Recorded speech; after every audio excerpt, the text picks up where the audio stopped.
რუსთავის 15 წლამდე გოგონათა საფეხბურთო გუნდი რუსთავის მერის ფინანსური მხარდაჭერით ესტონეთში საერთაშორისო ტურნირში მიიღებს მონაწილეობას.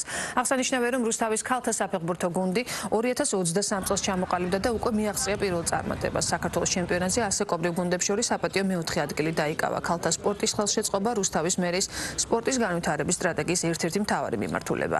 ამ ეტაპზე ქალაქის მერის სტიპენდიით 22 წარმატებული სპორტსმენი გოგონა სარგებლობს. უმაღლეს ლიგაში მოასპარეზე ფრენბურთელ გოგონებს კი ცოტა ხნის წინ რუსთავის მერიამ ყოველთვიური ანაზღაურება დაუნიშნა.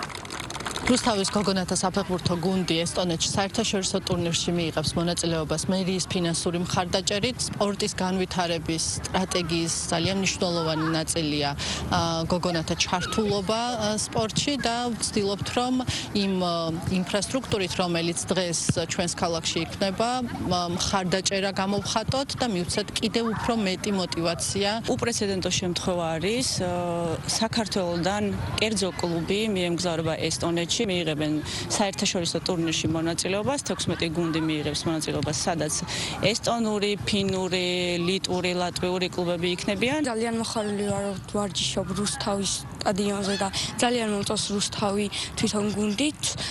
ძალიან მოხარული ვარ, რომ ესტონეთში მივდივარ ტურნირზე და იმედია ესტონეთიდან ჩამოვიტანთ გამარჯვებას.